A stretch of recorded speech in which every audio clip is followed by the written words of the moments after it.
TikToks now, man. There we go. There we go, boys and girls. Welcome to the show. YouTube and Twitchers. YouTube and Twitchers. Everybody. Everybody. Listen to me. Why? Why should I listen to you? You're going to tell me what, man? Oh. I love that. What are you going to be? What are you going to be? Oh, yeah? What are you going to find? What are you going to do with it? Oh, yeah? Yeah. Hey, man. Welcome to the Chris and Mike Show. I'm Chris. He's Mike. The portion of the show is brought to you by Riverside FM, the one and only choice for podcast platforms. Remember, we're live on Twitch, YouTube, and streaming directly on our website at chrisandmikeshow.com with Nate Palmer. Welcome back, Nate Palmer. Thanks. It's great to be here. Have you heard that song before? A couple times. I've heard that song before. You know, that's why I can have a conversation. He might have penned a lyric or two to that. So there's a funny bit, man, I saw a long time ago on Saturday Night Live where one of the actors on the show was doing that with the song. I'm like, that's fucking brilliant. So that was really good. I liked it. Yeah, you know, my favorite song moment in SNL is when Kristen Wiig and Fred Armisen, Fred would sing a song that he's making up, and Kristen would be like, "Yeah, I know that song," and try to sing along with it on Weekend Update. That's my favorite type of humor. I never saw that, Nate. I'm gonna have to YouTube that. That sounds cool. Was she in the Penelope character? Because remember the Penelope character? I think they're like a band, or they're married, but they're a couple. Oh, or yeah. Like that. Oh yeah.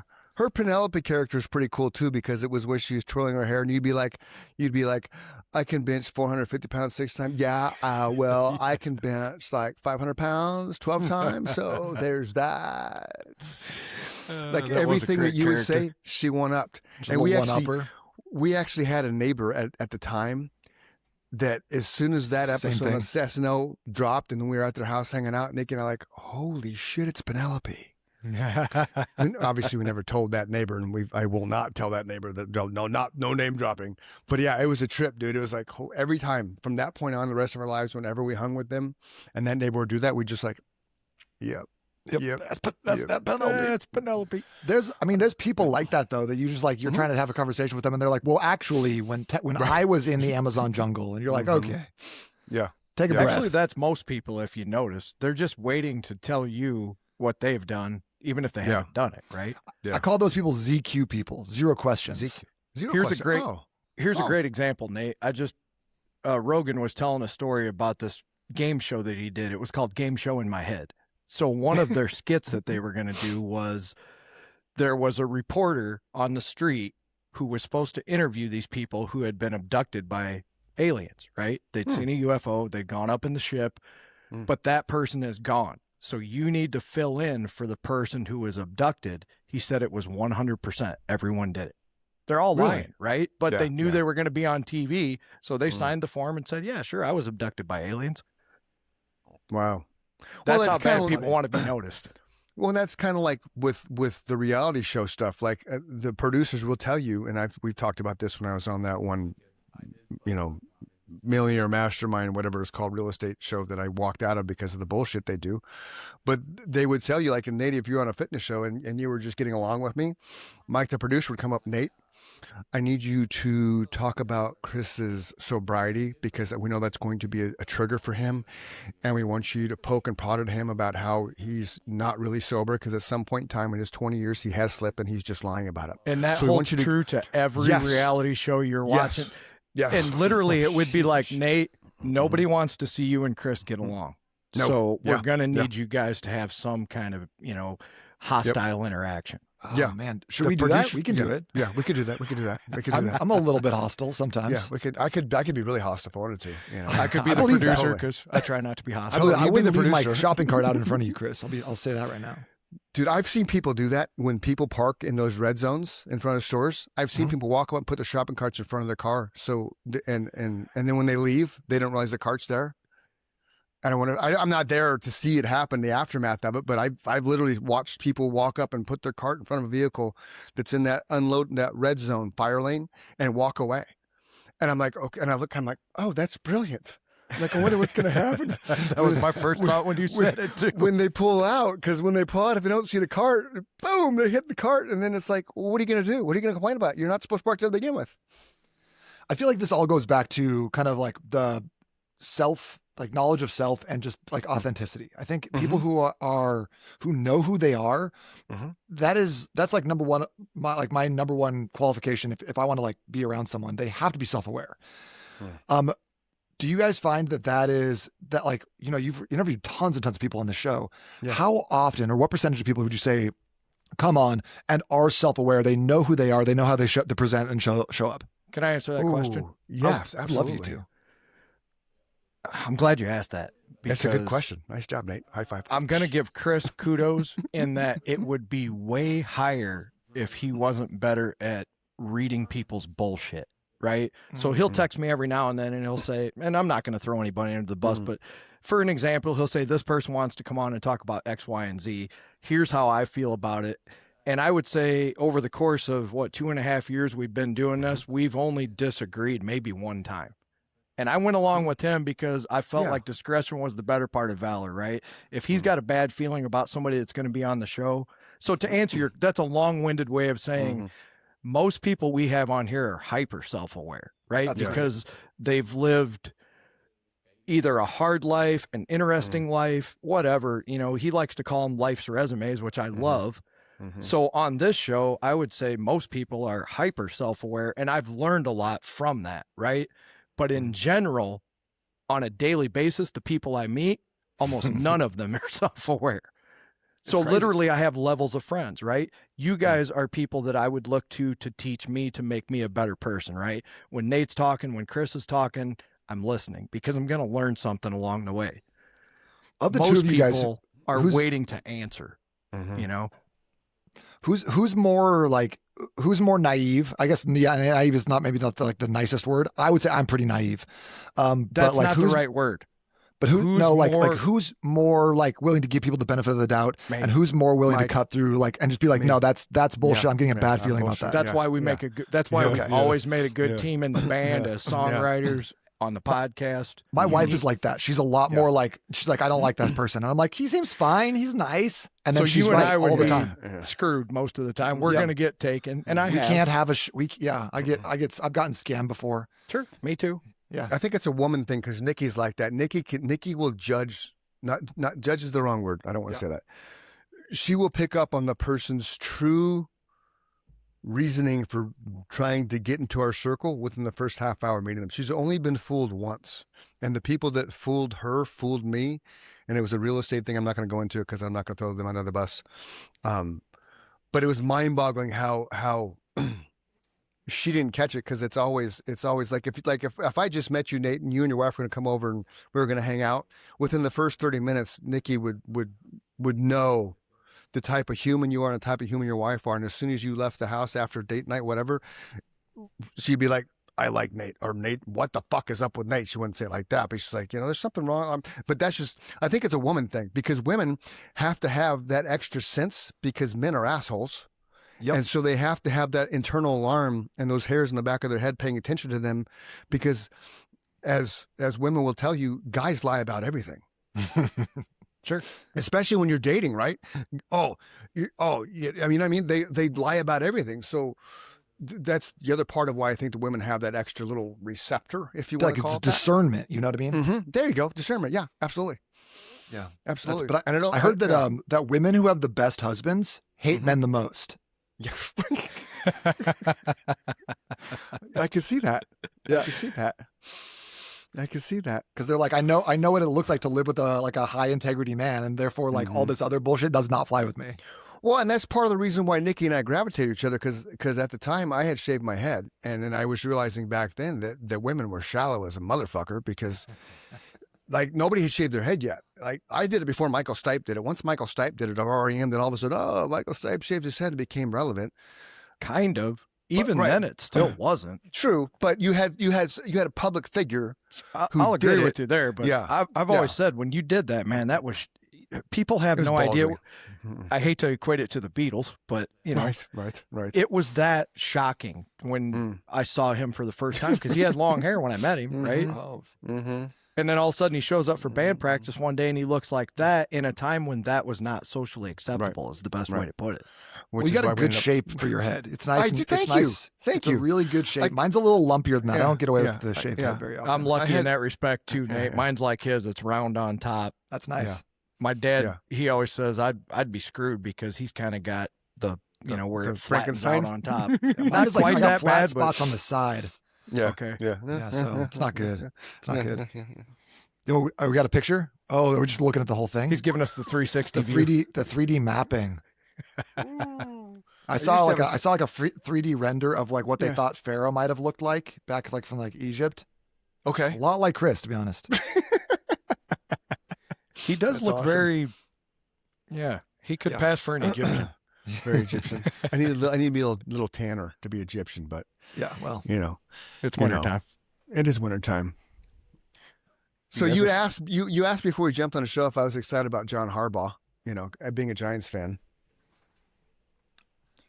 And I'm excited for you, and I'm not a Giants fan at all. Me too. Right. Yeah.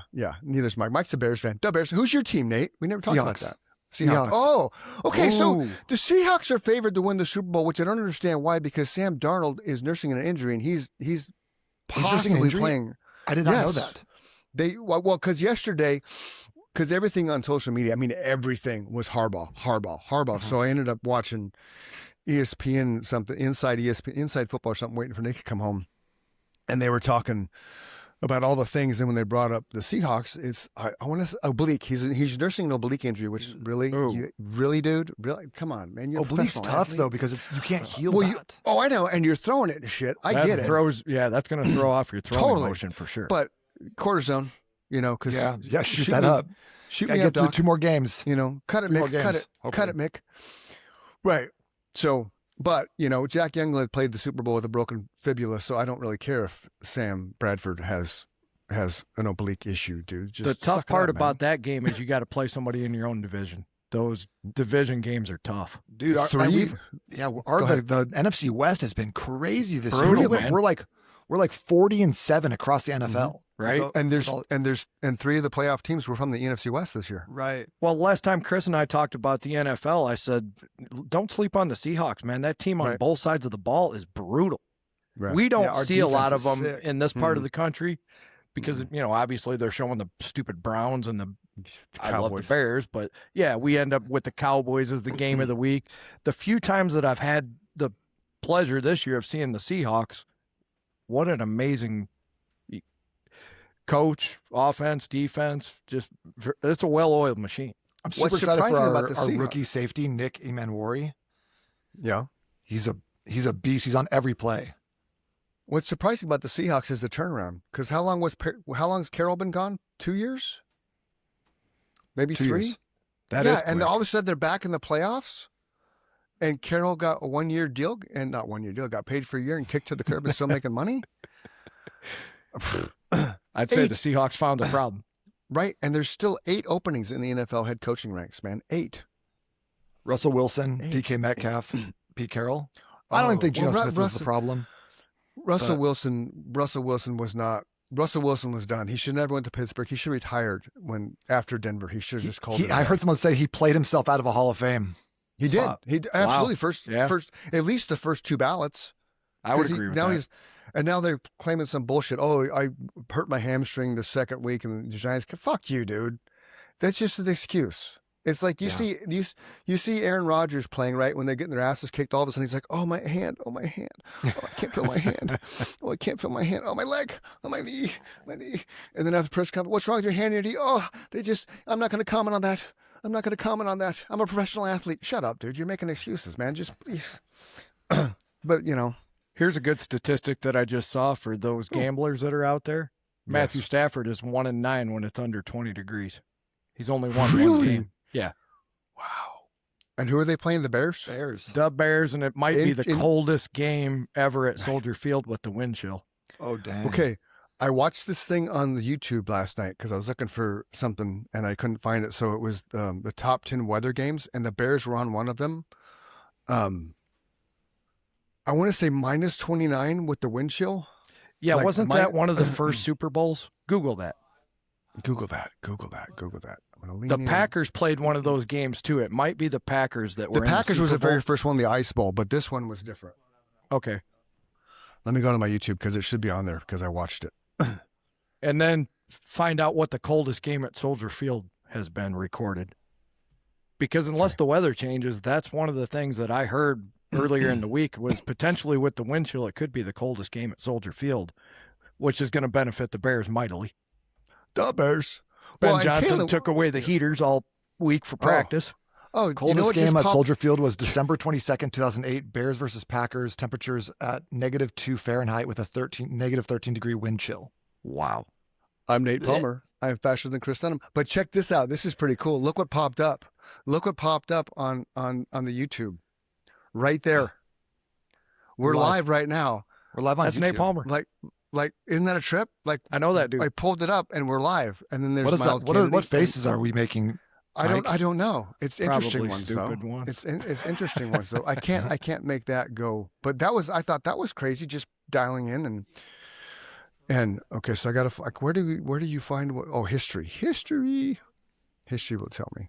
History's mysteries. There it is. Top 10 craziest. Top 10. Okay, there was top 10 worst weather games.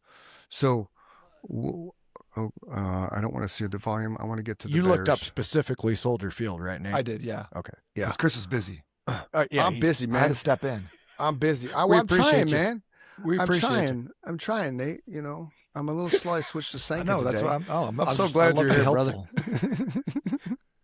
I'm a surgical with Google.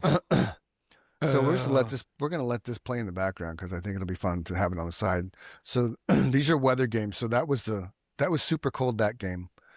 I was going to say, I don't see any weather. No, It there just was a says super super cold cold. one. Okay. Super cold. Super cold. In Dallas? Yeah. It No was shit. either that or maybe it was humid, super humid, like 109 degrees. That's what it was. 109 degrees at kickoff. Everyone's It cramping. was wow. the hottest game in NFL history. Okay. The humidity must have just been stifling. That's just as Stifling bad as humidity. being -13. Amen. I don't like either one. I don't like either one either. I don't like either one either. So that's number 9. Game number 9. Andy Reid when he was skinny. And younger? The Bears. So let's see what they say about this one. Oh, the wind. 27-mile-an-hour winds throughout the game. 95 combined passing yards with 6 turnovers. 6 turnovers. Okay. 27-mile-an-hour winds, man, throughout the game. And look at this. Look how it moves. Look at that. And Nobody he even missed broke- it. He missed it. Like talk Nobody about a even broke slice. 50 yards passing on either side of the ball. No, it was crazy. And I don't remember if this is a run back or not, but it may be the run back that sealed the game. Yeah, he runs it back all the way back from the field goal miss. Yeah, Nathan yeah, I Vasher, remember 100 that. Yeah, that was the longest field goal return in NFL history at the time. Yep. Vasher. Yep. And he just falls in the end zone like, damn, I'm tired. So you got another Cowboys game. The snow game, 16-14. Oh, it's honorable mention shit. They were doing honorable mention stuff, which was irritating. There's a pretty fun snow game. 1948 NFL championship game, Chicago Cardinals, Philadelphia Eagles. Look at that shit, man. Wow. That's how crazy. football should be played. That right there. That's And again, nasty. it's an honorable mention. It's not actual the thing. So here's number 7. This one's pretty cool, if I remember correctly. One of the kickoffs or punts, the ball just goes doop right into the ground. But look at all this snow, man. Like That's while you're crazy. playing the game. But let me tell you, they're in Detroit, right? Philly, Is that that's Detroit Philly, or man. Philly? Okay. That's Philly. Well, they have the same thing. They're close to water. When you're close to water like Right, that, right. it is fascinating how fast snow can accumulate. Right. So look at that. The wide receiver had 243 return yards and 2 touchdowns. LaShawn McCoy had 29 rushing, 217 yards and 2 touchdowns. Totally a ground game. That was the 7th worst one. I think we're going to see a lot of ground games Six- in the There's the mud. There's the quarterfinals. mud. The Vikings and the Rams. That was in L.A. The Vikings went to L.A. and Wow. and just Rams threw the ball over 3 times. That was a muddy, sloppy game. Number 5 was a snow bowl. Or was it the fog? Remember the fog game? Chicago fog game? No, this is the Lake Chicago effect game snow. with the lake effect. Yeah. Nope, I'm sorry, not the Bears. Frick is see the ball just dunk. watch. Dunk. What is the There's Bills? like 6 it's in the inches of Bills. snow on the It was in ground. Buffalo. Yeah, Buffalo and the Colts. Gross. Watch this guy gets tackled by the snow. Like legit. He gets tackled by the snow. That's great. Snow tackle. Oh man, you're that cold though, and you get hit. That that hurts so bad. Oh, big that's time. what I was thinking too, man. This is the water game where they had the field was an island. It's coming next. The field was an island. Remember this in Carolina? The Tsunami Bowl? Yep. Yeah. The field, they had 6 inches of water around the field, they said while I was watching this. But legit, just sloppy, You wet. can see the lakes on the field there. Mm-hmm. That's the anti-ACL bowl. 4 inches of rainfall beginning in the second quarter. 4 inches. So first quarter dry, second quarter 4 inches started coming down. And that's the way it works. Yeah. Get close to Jacksonville. They get that. Well, that was North Carolina. Yeah. Yeah, same North thing. Carolina. Yeah. Anytime you're And that then close to the ocean, it's crazy how much it Icicles. can Okay, rain so fast. cold one. He had icicles on the eyebrows. Oh, this was a disgusting game. I watched this in Panama. Patriots defeat the Dolphins, the lowest scoring Monday Night Football game in history. 3-0. 3-0. 3-0. That Seahawks game though, we won 10-9. Here's this one. So Which it was Blair it was Walsh is minus- botching 5 field goals. Yeah, there was that stat. I want to get that stat. And then we signed Blair Walsh 2 years later. I was like, "Are you guys forgot?" He missed Right? 5 in one game. It was maybe 4, but it was like Still. it was a disgusting. Yeah. That's Yeah, crazy.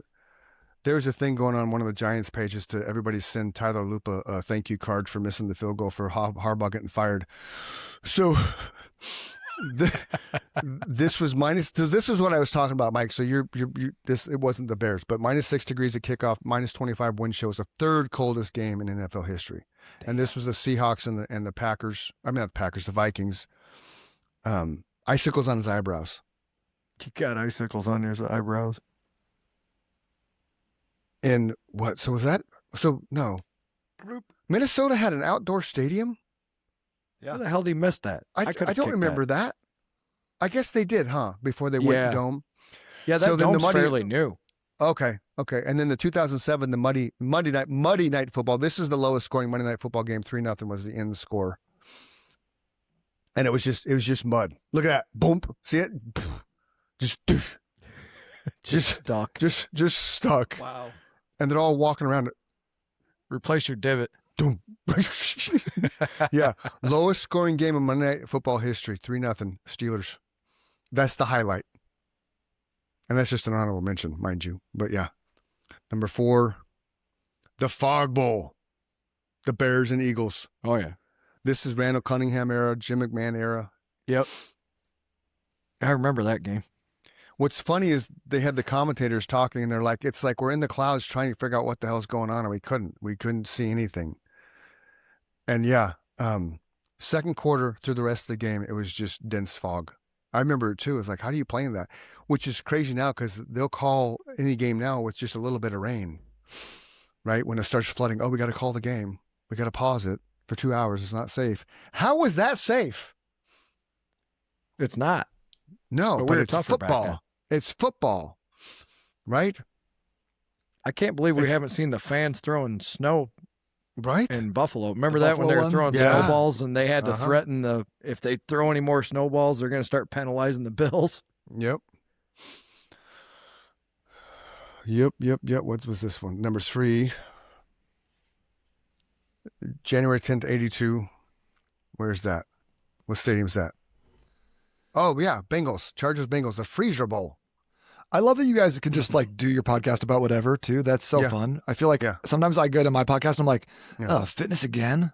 I already got 600 episodes about fitness. What else? Yeah. I Oh, think we're gonna talk Chris about will tell walking? you that I told him probably till the point where he didn't want to do the show with me anymore. I'm like, as long as you understand that we can talk about anything at any time, this is just like we're having a conversation. It is cool. Yeah. Yeah, Which is why I know he people got like sick of it. me saying that. No, but I think that's why people liked it, because it's fun. conversational. The Yeah, tuck it rule is game. fun. Everybody remembers the tuck rule that changed the outcome of Gruden's legacy as a Super Bowl winning coach in the Raiders world. Oh, yeah. 4 inches of snowfall in the game during the game. Oakland, And New again, England. now, and nowadays they would say, "Oh, we got to stop player safety. We don't want to get a contusion on our inner thigh." Like, shut up.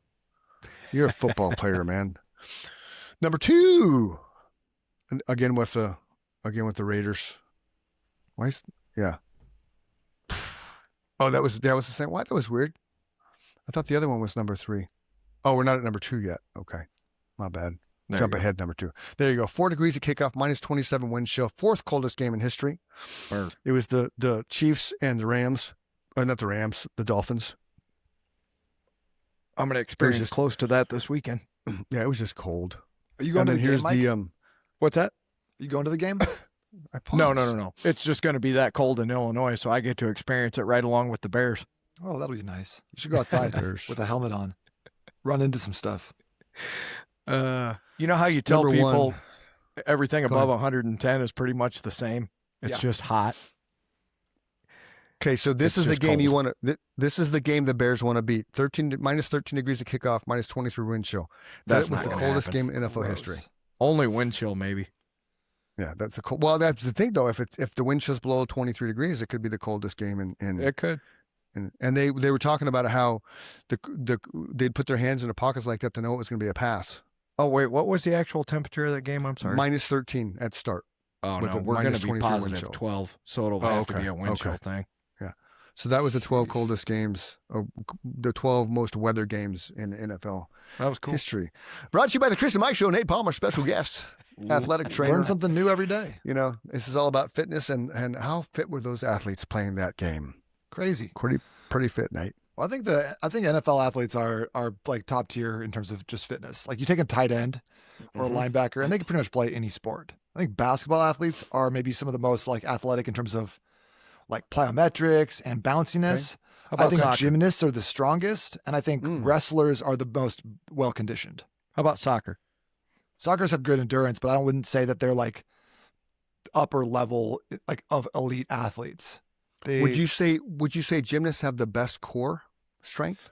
Probably they're just overall like in terms of just strength to weight Pure ratio. strength? Okay. Yeah, those guys are unbeatable. I would agree with that because one of my best friends in college was a gymnast, and that dude was strong like you couldn't even imagine. He Was was he built short? like no, he was my size and my frame, Really? but he looked like Nate. You know, just he was defined everywhere.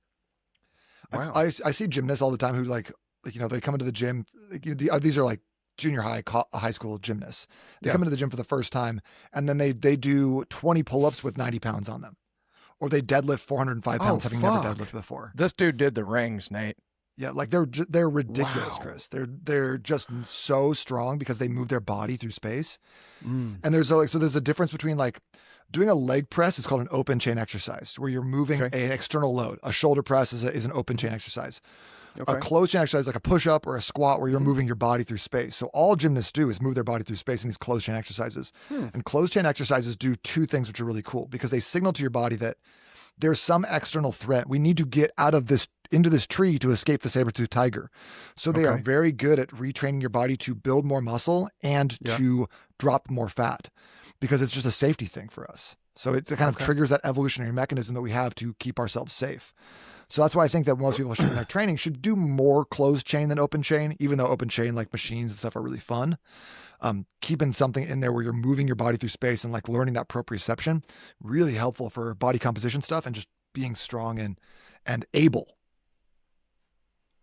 Like this guy? Yeah, that guy is probably pretty strong. He's got multiple abs, like 13 of them. That's an amazing. Yeah. Fuck. Yeah, I bet he could do 30 muscle ups. Look at that. One arm. Have you tried hanging from one arm? I never have. I'll do it next time I go to Not EOS. since I was a kid. Next time Go I slow to with EOS. it. Go slow with it. Start Okay, with two and then let the other one drop. But it's Okay. it's a lot harder than that guy made it look. Okay. Yeah, he made it look easy. Yeah, he makes pretty much everything look easy. Okay, here's the rings. The rings I think are impressive just for the sheer strength. That's what my buddy did. The shoulder strength has to be insane for the rings, man. But like what's crazy about this is that his biceps are working to like maintain the iron cross or the planche. Wow, your that's biceps so have to be so strong because if you're like, even if you tried that weight, Chris, without using your body, your biceps would probably rip right off the head of your femur or your head of your humerus. Probably would. Because that like the amount of tension crazy. and torque through this part of your muscle is absolutely mind-blowing. These guys have like the strongest arms ever, even though they're just doing straight arm stuff. It's crazy to be able to do that. So how long would it take somebody to get to the level to do that? Because you have to practice on the rings, right? You just can't. Yeah. They make some tools for it and stuff like with things that'll assist you in doing those things. But like I don't know that like as I'm 6'4", I don't know that is in the cards for me to, like without years of training on an hourly basis. Training. Okay. Yeah. Like I don't see that happening. So you have to have a specific body makeup to be even geared to accomplish those two positions. I'm not saying that someone who's 6'4" can't do those things. I'm sure that there's a lot of beasts out there who can, but they've also trained gymnastics for a long period of time. Well, when you said that, I don't have a picture of a big, like heavyweight looking dude as a gymnast in my mind, right? No, they're not. They're a all lot of them out 5'4". there. Yeah. But like I said, like, and they weigh 125, 140 pounds, but their strength to weight ratio is just out of this world. Sure.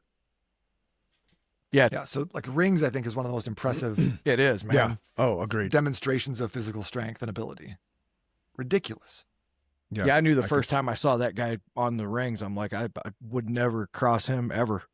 Like, pop your head off like a zit. You know, like you said, his arm strength was just massive. Yeah. These are the exercises they talk about. We can just, Okay. the insanity of. Okay. So the thing that I like to do incorporate with my clients is I don't do a lot of like rings like in the way that the like gymnasts do. I'll do ring pull-ups and ring dips and stuff like that. But I like to do parallettes. So those are like the parallel bars. And so mine that I built some out of PVC pipes, and mine are about 16 inches off the ground. So they give you plenty of space for like the L sits and kind of like the transition from the L sit to the tuck hold and up into like a shoulder stand or even a handstand if you're really strong. But that is a really great place for sorry to interrupt you. normal That's just people insane. who want to just improve their athleticism and physical strength to start without having to get specific gymnastics equipment or do things that are like completely outside of the realm of possibility. Did I lose I put Nate? up a bunch of videos on my YouTube that are like all the like the P-bar parallel like entry level workouts. But there's a ton of people like Gymnastics Bodies and probably the guy who was just on that video that sell like little handbooks on how to like build up to your first planche or build up to your handstand on the parallettes. And those can be really fun to train in conjunction with with strength training and cardio programs. But they're like skill based, a lot of like I would even say pull-ups are skill based. Yeah. Like the more you do of them, the better you get at them, more so than just like building a big deadlift. That's true, because I never did pull-ups. I hadn't done pull-ups for years and years and years. And the first time I went to Suffer City, the very first day was like, we're doing pull-ups. And I'm like, look at the pull-up bar. I'm like, serious? And I pulled off like 23. And I was like, holy shit, I could do 23 pull-ups at fucking 54 years old. Like, it blew my mind because I didn't realize, right? Because it's just Orange Theory, and Orange Theory is not really built as a workout to give you tons of strength, right? They're trying to say they're high rocks training. Now I'm like, shut up. You're not high rocks training. Do you know what high rock stands for? No, please share. It's hybrid rock stars, and I'm going to have to insist that people, when talking about high rocks, say hybrid rock stars because it just sounds so dorky when you say that. Okay. So hybrid rock star training is now at Orange Theory Fitness, which I don't really get because Suffer City was all about, what was it again? Hybrid rock star training. And like you're pushing sleds, you're pulling the rope from the ground, like you're laying on the ground, laying flat on the ground with the rope, and you gotta pull yourself up with just your arms and wrists all the way to the top. You're doing squats, front squats, back squats with the bars. You're doing power cleans. You're doing half cleans. You're doing jump boxes. You're got a 30-pound medicine ball, drop it to a squat, and you know these, Nate, right? And then you rise up. Wall balls, you launch that bad boy. Yeah, you have to get it at the thing, catch it, and go back all the way down. That shit doesn't compare to Orange Theory. I was having a good conversation with Lee, one of the trainers, a couple of days ago, and I'm like, and she's like, well, it's, this is more the endurance side, and I'm like, I get that, but I've done them both. Like I've done them both, and to me, Suffer City is up here. Yeah. Then you got Orange Theory, then you got F45, then you got D1, and I tried them all. And the hardest by far was Suffer City. Michael attested that. Mike thought Suffer City kicked his ass. Of course, he was just dreaming about it through my life because I feel like Suffer City also. Like, I never trained there, but I've had a couple people who have gone through, and what they it seems like what they do is they have they kind of have like the CrossFit box with like the hybrid rock stars training, and then kind of anything in between. So they can do a lot more stuff, and they don't seem like they're completely pigeonholed into one training methodology. So they can just make it really hard. Yeah, they're absolutely not, because you still have the treadmill. You still have their treadmill's the groovy one, right? Oh, it's yeah. not just a flat one. It's a groovy one. It's a fun way to hit your face on the ground. Right. They have the wind bikes. So they don't have just stationary bikes. They have the wind bikes where you're doing this and the wind is circulating in your face. I got one of those in my garage, and I think that's my best fitness investment ever. Those things are harder than you think they are. Because when I first got there, I'm like, 10 years Orange Theory, this shit's gonna be nothing. Man, that kicked my ass the first day. Like it kicked my ass. Like I was sore for days. Even though I pulled off the 23 pull-ups, I was still sore for days. I still went back the next day because that's just my stupidity. And then I get like 2 weeks into it, this one guy ran into Nikki and we were at Costco or something. And I'm low key when I go work out. I have my I'm here to work out look, right? And so I'm not very approachable, people would think. And ran into this guy at Costco or something, and he starts just showering me with accolades. But he's telling Nikki, like, this guy showed up at Suffer City. We're like, who's this? And then he's balling out. He's like, he's maintaining with all of us. And we know all he did was Orange Theory because he told us that. It's like, this is crazy. And I'm thinking, no, this shit kicked my ass. There's no way. I was gassing all the day. Like the whole thing, I was gassed. When you push the sled the first time, 100 yards or 100 feet. Oh my God. That's like, and then you got to pull it back and then you got to push it again. I'm like, oh, fuck this. This is crazy. You got to come over for one of my Savage Saturday workouts. I know it's hard because Saturdays are open house days and things like that. But sooner or later I'll get there. But it's only 6:30 in the morning. You're not having an open house at 6:30. I know, but that means I got to get up at 5. We do a lot of I used to do a lot of truck pulls there because we just hook people up to the truck. I saw that. But now we hook people up to the other people. Because when I have 8 people, I got to have I got to put them together or something like that. So I have to do I'll hook them to there. So someone's leaning back and giving you weight and you got to backpedal against it. It's one of my top favorite leg exercises of all time. A backwards sled pull. Okay. Yeah. Because it doesn't put any stress on your spine. You can train it even if you have bad knees. And what's cool about it is that every single rep is what's called a terminal knee extension. So it's like that last little bit of a leg extension. And what's cool about that is that it's training your anterior tibialis, the front of your shin muscle, which is very healthy, which is very helpful for your knee health.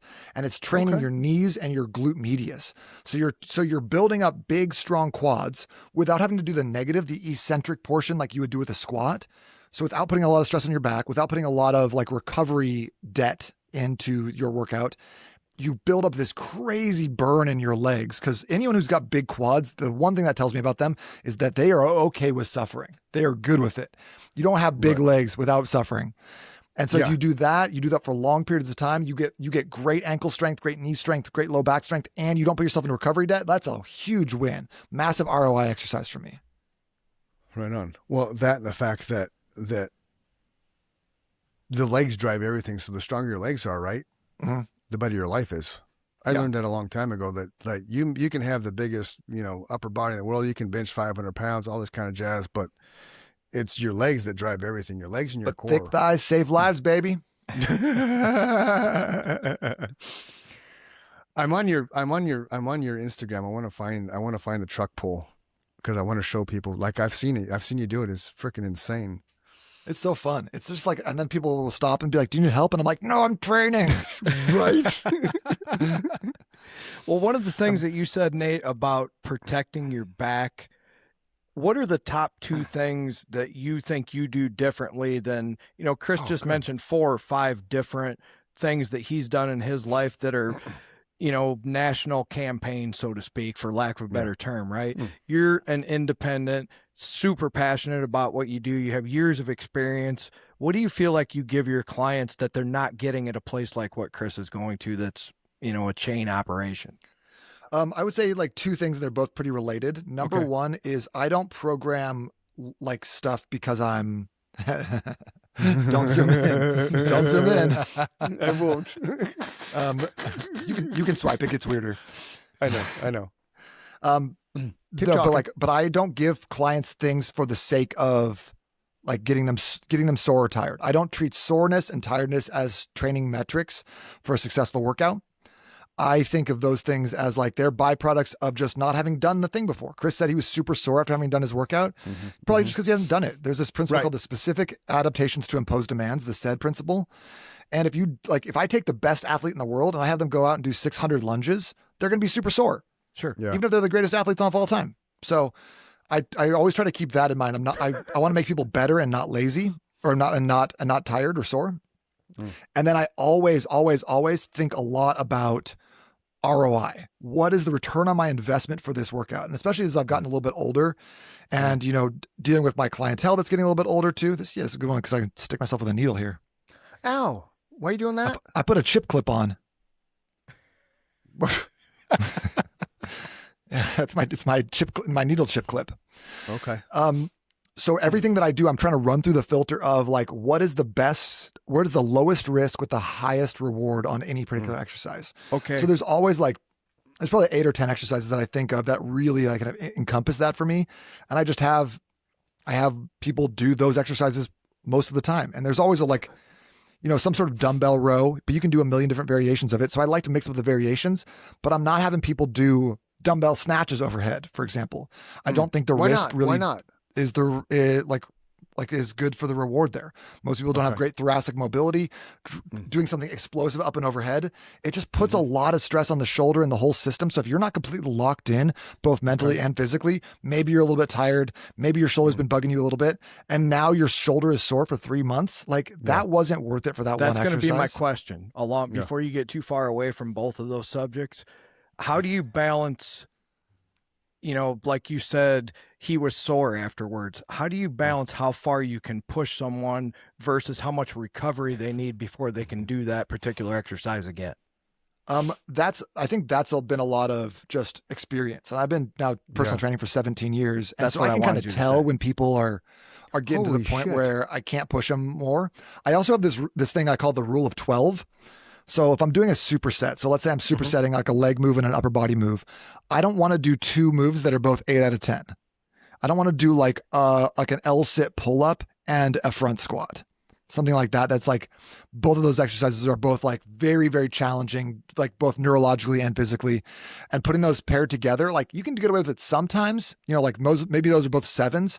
And now we're doing a 14. I think that's a little too high. I would prefer to split it, maybe do the L sit pull up with like a single leg variation, and then the front squat with like a single arm cable variation. So it's just a little bit more like flexible with they're not having to put so much stress into their central nervous system and feeling like they're now burnt out, beat up, and they leave the gym feeling worse than when they got there. One of my big goals is whenever someone trains with me, whenever I teach a class, I want people to leave feeling better than when they got there. It's okay if you throw up. It's okay if you get a little a little nauseous sometimes, especially if we're pushing the pace on the assault bike or whatever. But I want you to leave feeling better than when you got there. And sometimes, that's not always gonna be the case. Your first leg day back after 4 months off is never gonna feel that great. You got to get through that piece. Yep. Sure. Yep. So like all this stuff I feel like is take with a grain of salt, but that's kind of my philosophy when coaching somebody. Okay, so now the other side of that Chris and I were talking about on the last podcast that we waited for you to show up, that I know is near and dear to your heart, that is not to a lot of other fitness programs, is nutrition. So we have a new food pyramid, right? Talk to us about that. Yeah. I think that number one, I'm very contrarian. So people are on both sides. They're like, oh, I love the new food pyramid, more meat, whatever else. And people are like, that's too much fat in the whatever. It doesn't matter. No one's going to do the food pyramid. No one's ever done the food pyramid. Thank you. No. So so I looked some of the stats up, and basically these are self-reported, but the amount of people who were getting the required amounts of fruits and veggies either on the food pyramid, the original one, or My Plate, less than 1% of people were getting that. Really? So like, Yeah, everyone can get all Wow. butthurt about it, but it Wow. doesn't matter. Like no one's doing it. Mm-mm. The one thing that I will say is that like we're bringing back in protein at every meal, and while RFK Jr. is like we're going to end the war on protein, there's no war on protein. There's protein in like tortilla chips now. It's fine. Like there's proteins in like marshmallows and breakfast cereal. There's plenty of ways to get protein, but I like that there's a focus on protein with every meal. I think that's important. That's always one of my big rules for nutrition. I like to really simplify things down, and one of them is it's crazy. If it doesn't have protein in it, don't eat it. If it doesn't have protein, don't eat it. Like, so if it's like, obviously like mashed potatoes is not protein, but if you're eating mashed potatoes and chicken and broccoli, that's a protein meal. Great. Eat that. Right. Don't Broccoli go has out and eat a protein, bowl right? full of cereal. Not really. No, Okay. not in a Bowl meal. full of for cereal people. from the guy that eats a Vegetable. bowl full of cereal. Oh, okay. I don't know. I thought it did for some reason. Do you know broccoli's man-made? Yep. Is it Fake. really? I was asking Chris. it's a I don't know. I GMO. figured you did. Yeah. Oh, I didn't know that. I got some man-made broccoli in my garden outside. It's just basically mini cabbage. oh, it's I thought it was crossed with cauliflower, It is.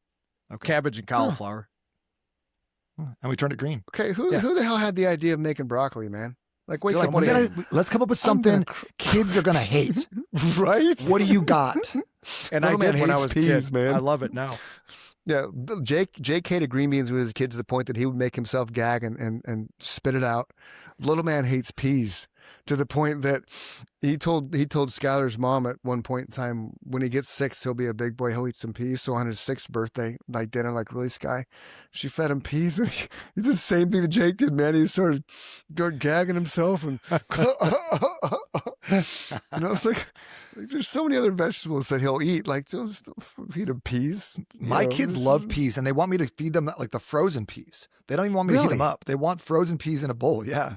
Why? Frozen? What did you do to them when they were young, Nate? I don't know. I just made them eat the food that I ate. I didn't give them anything special. Well, we did the same thing. I mean, I don't know what Skylar did because we don't really have them. We never had it. Well, we did for a while, but I just have them for breakfast now, and it's the hardest thing in the world to get him to eat. So I've been getting him to eat a banana and peanut butter toast Perfect.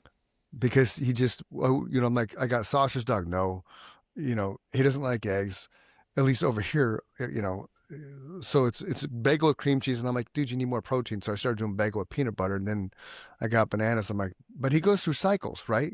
For a week he'll like bananas, then he won't like them anymore.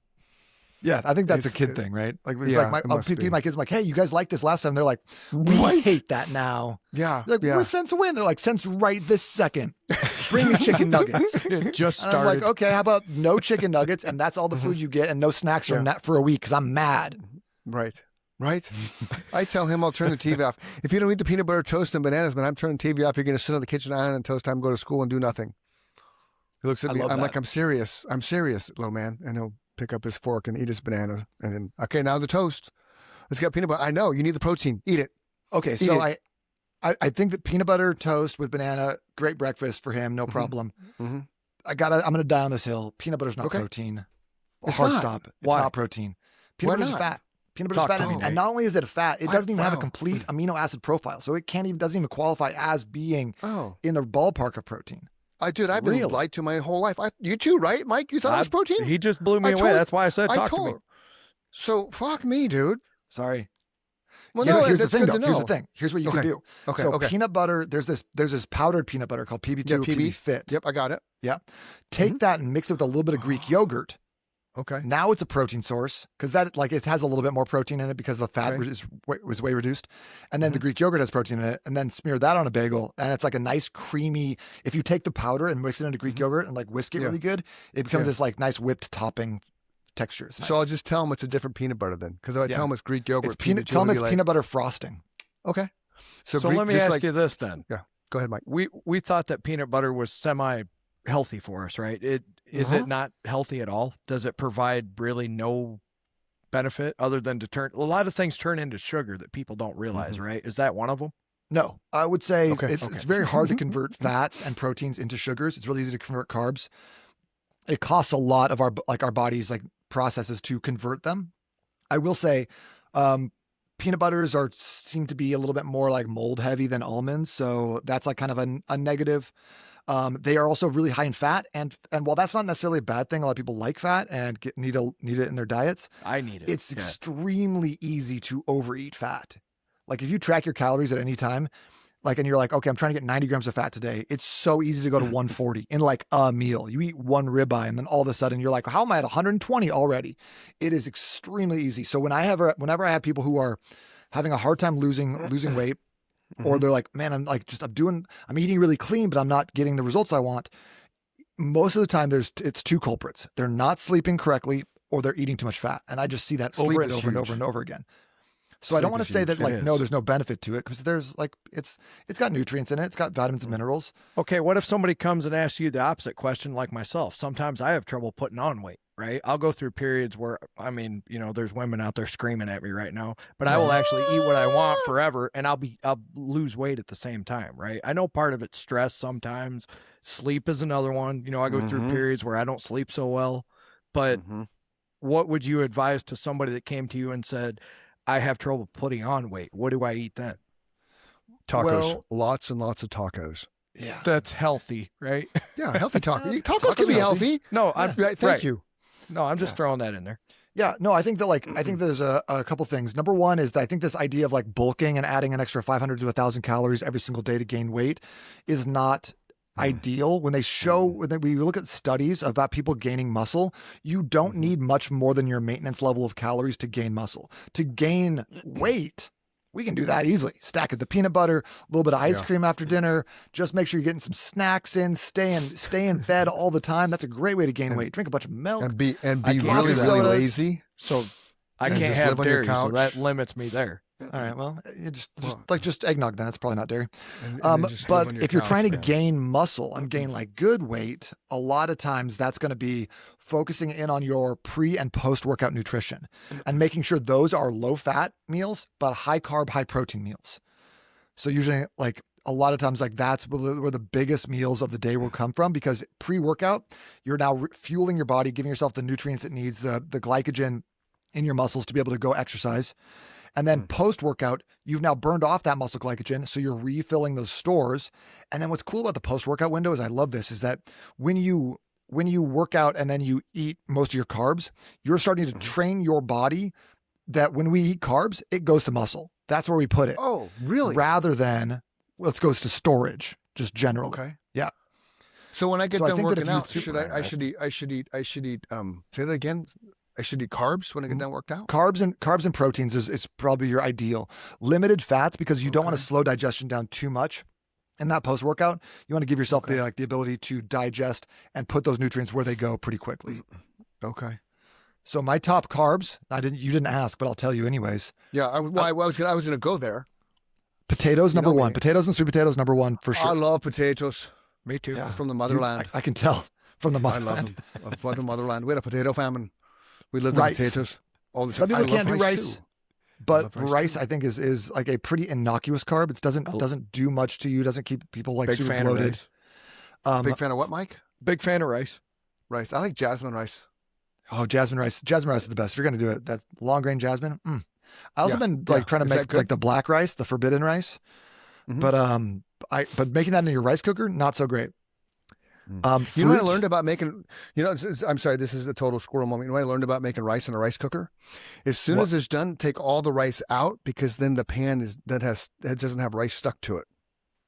Like Yes. we would Oh, that's just smart. make rice and then we'd scoop out for the meal, right? And then let it sit. And No, like, no, no, fuck no. me, the whole thing's covered right. Take it all out at once and you're Yes. good, man. Do that in any cooking utensil you're using all the time, always. Oh, okay. That's just the I way did- you okay. cook. Oh, Wow. I didn't Yeah. know. We'll have another That sounds like a episode way to about get cooking more tips. pans dirty, which, Right. Cooking. We're going to have another episode, cooking tips from Mike. 'cause That's I didn't growing know up with that. Mama I Kate and didn't- keeping things organized and not having all this stuff in the end. Oh, yeah. Okay. So She's I'm very sorry, Nate. organized in the I took kitchen, you off. I took off your No, path. we're of- on of- fruits. of- He of said fruits. fruits. fruits is number rice. 3 for me. Okay. Three. So potatoes, rice, Potatoes, rice. and fruits. Specific fruits or any fruits, Nate? Do you have super fruits that you like to I push think on people? if we're gonna put something in a superfood category, which I think is largely marketing and bullshit, like Yes, thank you. pomegranates, acai berries, they're not Mm-hmm. super fruits. There's a lot of vitamins and minerals in them, but blueberries have got to be up there. Yes. They're just so good. They're so hot, like so rich in antioxidants, and they're 'em. so limited in calories and sugar, and they're just delicious. So Can I ask you berries this? are always one of the best ways to go. Okay, so Generally, if I have someone who's Yeah. trying to get away from eating a lot of sugar or is trying to lose weight, I have them stay away from the higher glycemic fruits. That's the bananas, the pineapples, the mangoes. Those are a little higher glycemic. But I think grapes. But like berries, apples, oranges, you can't go wrong with those guys. Like having those for lunch, just like eating some protein, apples and oranges. It's just like that's the way God intended us to eat food. Agreed. yeah. Apple a day So if I- does something important. Yeah. So if I ate a medley of pineapple chunks, watermelon chunks, and blueberries and strawberries every afternoon, is that a good or bad thing? Yeah, you having protein with it? It's my afternoon snack. So is that a no or is that a yes? I can't tell. That's a from the no. It's answer my that you- well before that, or typically before that, it will have. Actually, I'm sorry. I have lunch and that's my afternoon snack, and then a couple hours later, I'll have a protein based chicken rice. What's your lunch? It's typically some type of chicken, tuna, rice, tortilla, Cool. cheese. So I don't like the necessarily the good or bad label, the clean or dirty, the real I know. binary. Like I know. you're eating whole foods that are nutrient rich, antioxidant Okay. rich. That's great. Okay. What I would love to see is maybe add in just even like a half scoop of protein or something like that just on the side, Okay. because what's happening is now you're increasing your glycogen in your blood. So your blood sugar goes up. Okay. Okay. And blood sugar is the key to opening up cell doors, right? Oh. So if all you have is blood sugar or triglycerides, fats floating around, it's easy to open up fat doors and stuff into fat Oh. storage. Oh, no shit.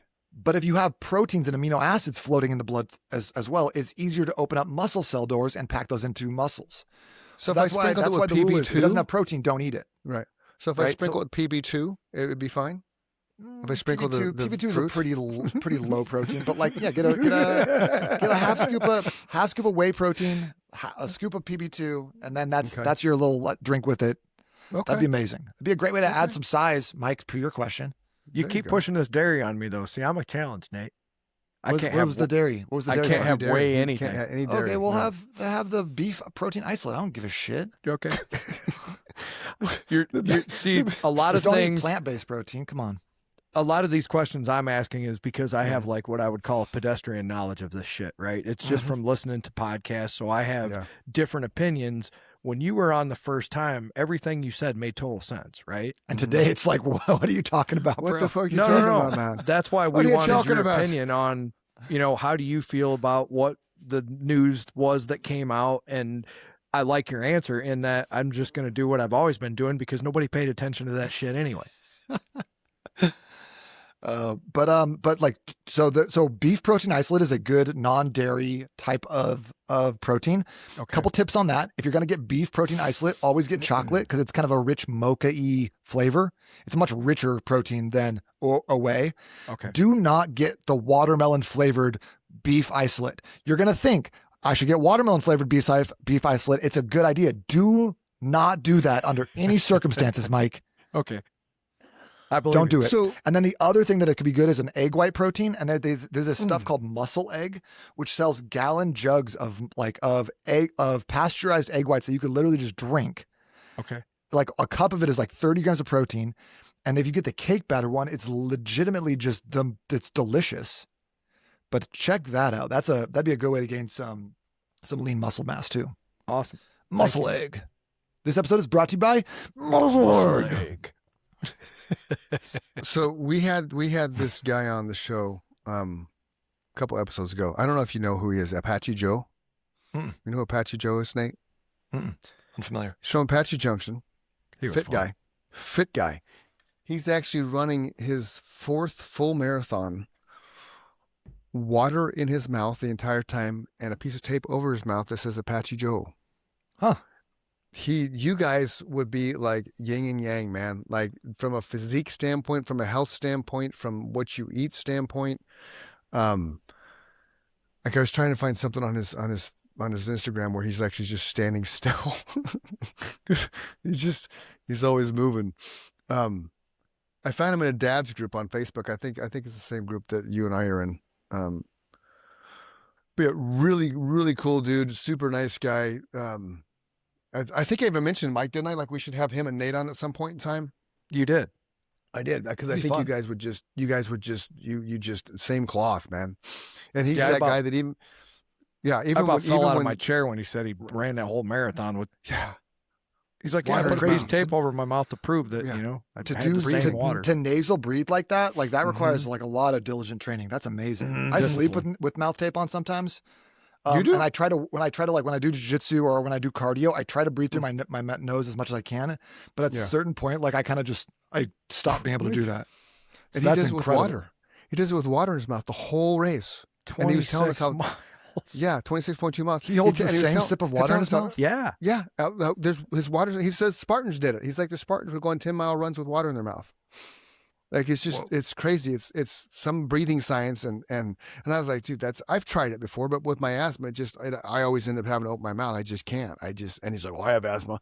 I'm like, okay, that's cool, but I'm not Apache Joe. Yeah. Some people are built different though, you know. Some like Right. you know, I think about David Goggins sometimes. Oh, yeah. One of And the like that best guy- Rogan episodes ever. That guy like on paper you're like, "Whoa, what a beast." And then you're like, Mhm. "Bro, you could have avoided all of that trauma if you had just done like a cursory Google search about electrolytes." Sure. He's like, I'm going to run a marathon. I poured broken glass into my shoes. You're like, why would you do that? Who are you trying to prove this to? Himself. And Yeah, only apparently, himself. but like, I don't know. Like, I just like again, like I always think about the ROI. Like, what is the point of this? What Did is you the ever return listen the to him investment on you're making? Rogan, Nate? Not to interrupt you. I apologize. Talk over you. but I've heard clips. I don't listen to Rogan episodes because they're long, and I don't, and they're long. over He doesn't have the 8 million attention span. people have listened to his. If you listen That's to just it, you that would episode? understand why he does it. Yeah, just Okay. that particular Mhm. episode. And here's why. He admits over and over and over again, I'm a dummy, right? I could have done things to your point. Mm. I know I could have done things way easier, Mm. but when you hear the beginning of his story and how he grew up, I read his book. yeah, he barely had a chance, right? Mm. So he just keeps admitting, all I knew how to do was overcome, right? Yeah. And he overcame in the only way he knew possible. And it wasn't always the right thing, but his motivation and his discipline is unmatched, in my opinion. I just don't want him to be 55 and not be able to do anything ever again because he just was like couldn't be bothered to like do something the right way or wear the right running shoes. Sure. I'm running a race in Tevas. You're like, why? Which is why I asked you the question earlier, you know, how much credence do you give to recovery versus pushing yourself to the limit, right? Mm. Because the new mindset is we don't push ourselves to the limit or past. We push ourselves 80% to the limit and we recover so that we can keep doing it when we're 60, right? John And I think there's a Harbaugh's lot to benching that. 400 pounds or 400 squatting squatting 450 pounds at 63 times. years old. 8 times. I don't know the age because the That's video wild. didn't say the age. He's 63. But right now he is, but I don't know the age of the video because he was in the Ravens gear, Ravens athletic room, whatever. that video and- was from yeah. this season. Oh, okay, I didn't know. Yeah, Okay, I cool, saw cool, it. I know what you're cool, talking cool. about. Okay, cool. Yeah. Yeah, right on. But Right I on. think that I think we were so like everyone was so intense for a minute with like CrossFit and pushing yourself and puking, give yourself rhabdomyolysis. I And then never we're puked, shifting the man. needle way back to being like, well, it's only cold plunge and only drink green tea Yeah. and only go to 80% because you can't. But I also think there's like, again, like I don't like these black and white, like one side or the other. I think you got to push yourself sometimes. And then agreed. you got to also Amen. recover really hard. So you got to I have those agree. really smart times. Like when I train, I call it the TEF method, the top end failure training. So if let's say Oh. we're doing like a pull down, just doing a pull Okay. down. Okay. We'll do 12 reps, then we'll do 10 reps, then we'll do 8 reps, something like that. Right. Right. Okay. First set, we'll do 100 pounds on the 12 reps. We could have done another 8 or 10 reps. Mhm. No problems. Right. Second set, we're doing 10 reps and we're going to be doing 150 pounds. Okay. Okay. We got 10 reps. We could have gotten 12 or 13. And then on 8 reps, we're going to go to 180 pounds and we're going to get 7 and we're not going to quite get our 8. And then we're going to go to the top and we're going to do these small little baby reps. All we got another 6 in there, and then we're done. Right? Yeah. So you did 7.5 like real reps. You did like another 7 like baby reps at the top. And then all you did was it's like playing poker, right? You did the small blind on your first couple sets, you did big blind, you did the flop, and then you went all in on your chips. And most people don't ever like they go all in and then they fold before they see the last card because they don't push themselves to those last 2 or 3 reps. Right. But like, so there's that side where you see people benching 135 pounds for 10 reps this year, next year, and the following year because they never push themselves to their limit and force their body to change. And there's the other side where people try to go up 50 pounds every single workout and end up blowing out a rotator cuff. And the answer, as always, is somewhere in the middle where it's like, choose your points. Sure. Choose the intensity, do something hard, but like I was talking about earlier, the human drags, the sled drags, those are high ROI things that you can really fucking suffer during if you put your mind to it, but are not going to destroy your body. So that's the mentality that I like to bring is like, yes, let's get intense. Let's do it smart. And then let's work our asses off in a way that's not going to like absolutely destroy us or decimate us for 2 weeks to come. So we can come back and train the next day. Well, that's why I wanted you to explain that, because before we started recording, we were talking about different things. And I told you, I think I was talking to Chris and I said, I had a ton of guitar students who basically would have the same lesson over and over and over again because they never pushed themselves. They didn't have the discipline to do the weekly work to move on to the next thing. That's why I wanted you to explain working out in the same way. There are times... I'm so sorry. I have to go. My wife just got in a car accident. Oh, Jesus. No, shut up. Did she really? Yeah, I'm so sorry. Seriously? No. All right. Holy shit. Hope she's okay. Yeah, you guys. Hope she's Yeah. okay. That's All right, I'll talk to you terrible. soon. Prayers, brother. Thoughts and prayers. That's weird. Whoa. Terrible. Sorry, Nate. Hope she's okay. Yeah, prayers to Nate's wife. That's a terrible text to get. On a positive text to get while we're doing the show, Jake, the Marine, texts me, I'm getting moved to another unit. I'm like, oh, I got orders to be supply chief. Congratulations, Jake. Right? Where at? I'm like, right. I don't know. He didn't expand there. He just said, okay. I got orders. He's like, I'm moving to another unit. And I said, why? He's like, I got orders to become the new supply chief. So he was telling me congratulations, Jake. He was telling me a couple of days ago that when he first got to Pendleton doing his job, the person in charge at the time got like a 37% on kind of like when I ran group home. State would come into the houses and they'd have this major checklist they'd go through. Like all the rooms had to be clean. The bathrooms had to be clean, like kind of like white glove test. They had all my pill minders had to jive with the actual medications themselves, the doses, the times that they have to give them.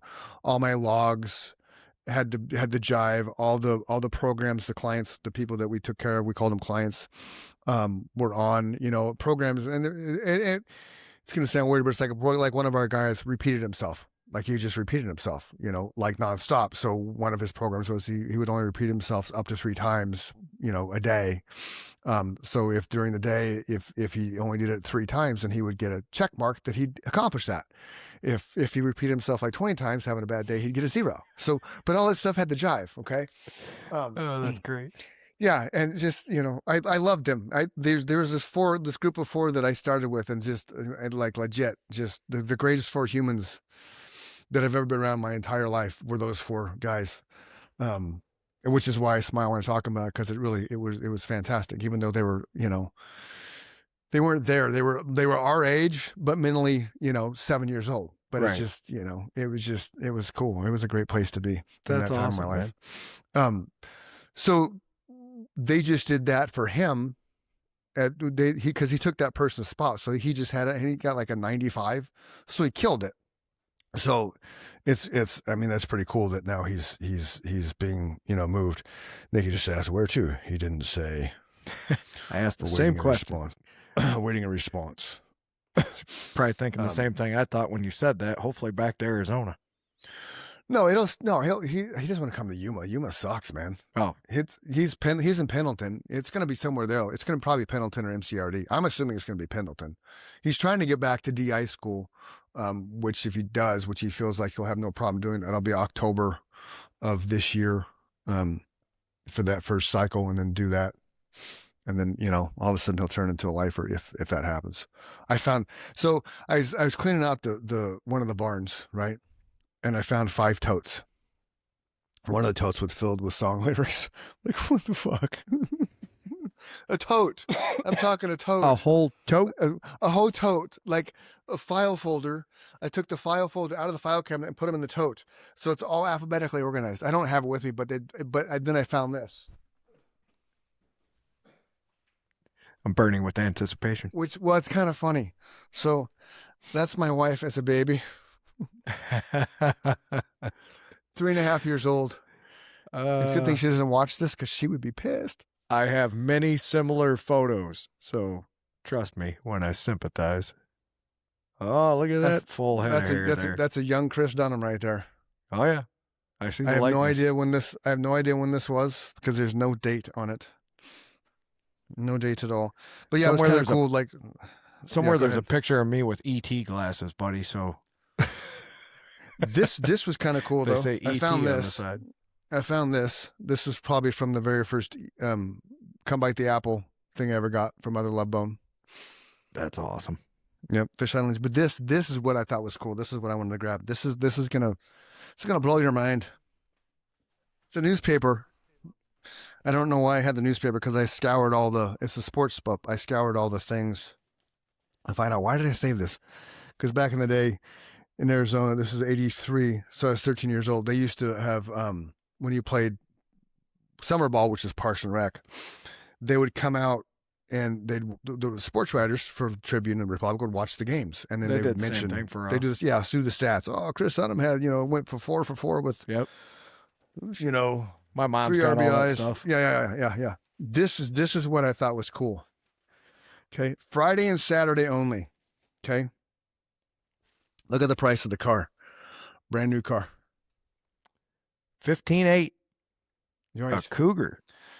Yeah. A 1983, brand new 1983 Lincoln Town Car for $15,888. New style, new look Cougar for $199 per month. Okay. I was going to say, I want you to hold that up again. Okay. And here's why. Okay. Because even though the price of a new car now is on average over, average it's over 30,000. I think it's over 32,000 now. Okay. Yeah. They can still get you that same $199.84 payment, ladies and gentlemen. Yes, they can. It's just for 8 years now instead of 3. Right. But I thought that was cool because I'm like, why did I save this? Why did I save this? And then the front page had a bunch of Harleys. How much are those? It doesn't give me the price It of them. just says monthly, huh? Yeah. 12.9% finance rate. That's pretty high. Your rebates are between 2 and 3. Well, motorcycles interest rates are always high because there's a death trap. Like the odds of you having this thing in 10 years to resell it is slim to none. Okay, then flip that over. Does it say the interest rate on that $199 a month payment? Yeah, let me check. Because interest rates back then for houses were really high in 1983. Right. Yeah, they were. Over 10%. 94. 24 months or 12.25, 13.25. 13.25% interest rate for the 199. 13.25. That's high, man. There's the ghost. Right. So for people out there that are crying that it's 8% or whatever it is right now, shut the front door. It's still, and look how nice that is from 1983. That's a 1983 newspaper. Because you've kept it out of the light. Right. Yep. Right. Yeah. Light and humidity are ink and paper's worst enemy. So you're in Arizona and you've kept it in a tote. You're good. I kept it in a tote in a barn, down by the river. But yeah, so that was kind of cool because when I pulled out I opened the lid. I'm like, holy shit, these are all lyrics, and then I found this Ziploc bag of the photos. And then the fun classic baseball. Remember those? Oh yeah, my mom's got all those too. Yeah, yeah. Absolutely. That's crazy. They did that nationwide, right? Everybody thought that was unique to where they were at. You got the exact same photo I do. Yep, yep. This was a cool one. That's my brother and I and my grandmother, who was just the bomb diggity. Oh, that's awesome, man. Yeah, yeah. Where did she live in Illinois? Yeah, she did. She lived in Pleasant Plains, Okay. Pleasant Plains, Illinois. She would come visit. Yeah, so that was it. I'm not going to sit here and go over them, but yeah, lots of baseball, a lot of baseball frames, and then pictures of my wife. Another one she'll hate. That's her and Sky when Sky was a baby. Don't ever show that again, she'll say.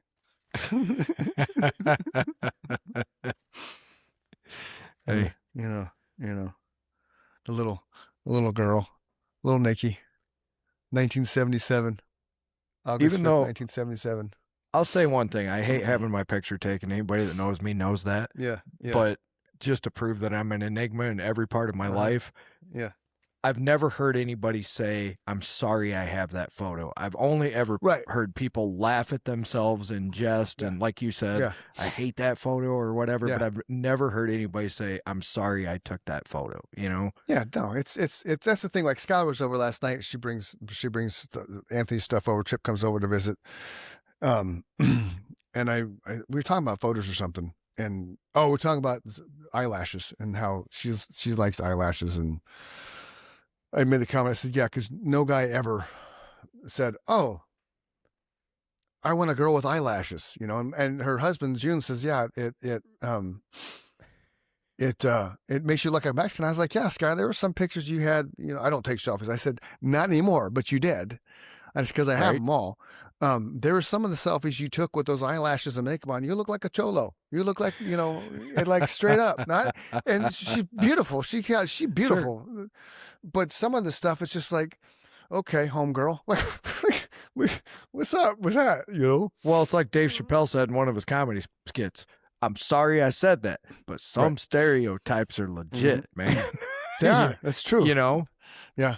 Yeah. Like, exactly. We're not being mean. We're saying, hey, you guys apparently like looking like that because that's how people describe you. Yeah. Yeah.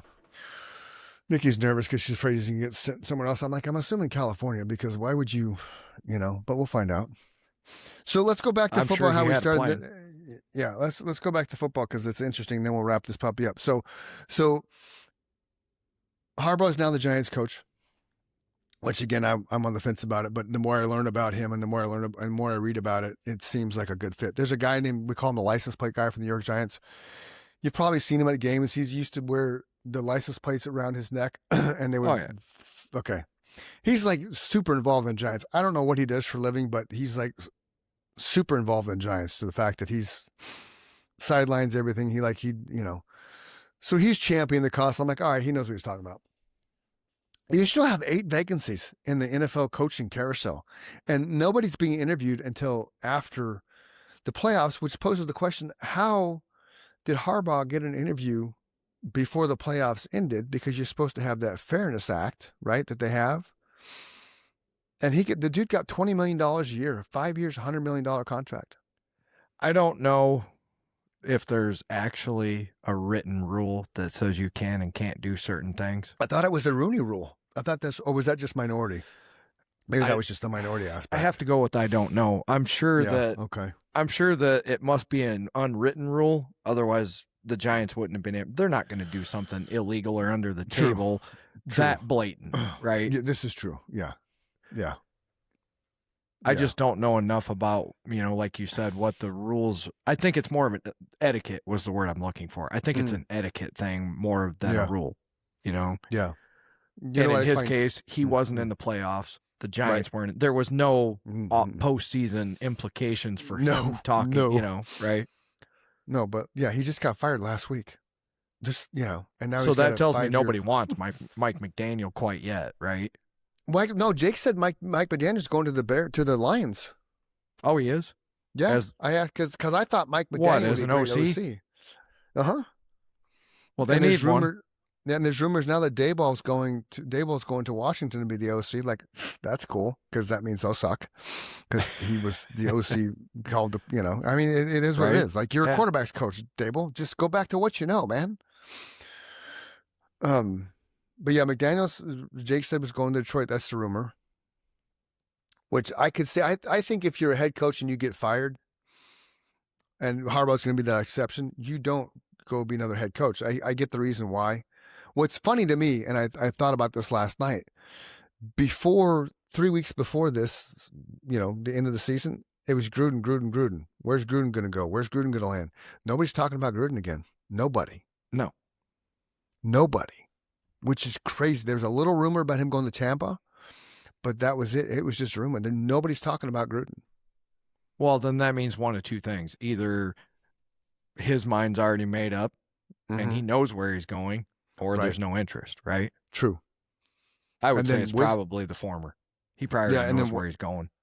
Yeah, and Kingsbury left Washington out of nowhere, and he wasn't in the head coaching conversation at all either, which is where I don't know why he left, but that's kind of weird, I thought. Well, it might be my own ignorance again, but Washington was a fall from grace from one season to the next. They were. Well, part of, and Jake, because Jake and I talked about that too, part of it's because they had such horrific injuries and the quarterback got injured 3 separate times but that's football, man.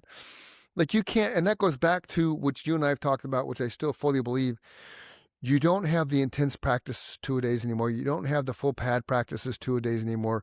Your body's not getting hit like it was 10 years ago, which is why you have so many injuries now at the beginning of the season and in the middle of the season because your bodies aren't conditioned to get drilled like they were years ago. I was debating a friend of mine, Ed Glancy, on the Giant post about getting Harbaugh.